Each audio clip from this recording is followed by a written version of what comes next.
What does it take to become a private pilot? To become a private pilot, you have to meet certain eligibility and experience requirements. So let's start with eligibility. To become a private pilot, you have to meet a few basic requirements. First, you need to be at least 17 years of age. You need to be able to read, speak, write, and understand the English language. You need to show that you have U.S. citizenship or be approved by the TSA for training in the United States. You need to be able to obtain a student pilot certificate and a third-class medical. Once you've met the basic eligibility requirements, you'll then need to make sure that you meet the experience requirements, which are as follows.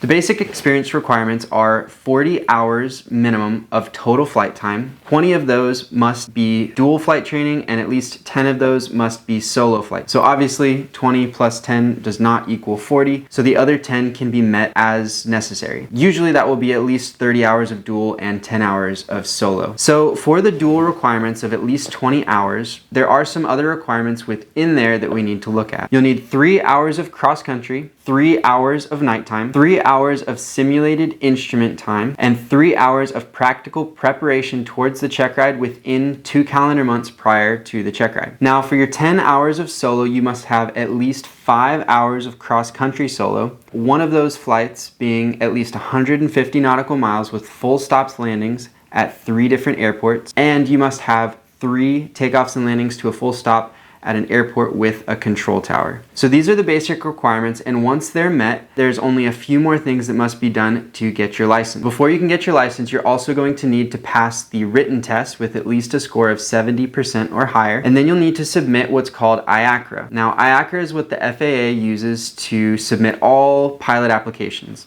So at this point, you'll already have used it to get your student pilot license, but now you'll be submitting your private pilot application. So around the same time you submit this, you're going to also go over any questions with your instructor that were missed on the written test. And your instructor is also going to give you the endorsements needed to take the check ride, which is the final step to getting your private pilot's license. The check ride consists of 2 main parts. You'll take your application that you did with your instructor, and you'll do an oral and a flight portion of the check ride. So the examiner, who is a designated pilot examiner, they don't work for the FAA, but they are designated with authority by the FAA to determine if you are competent and safe to get a pilot's license.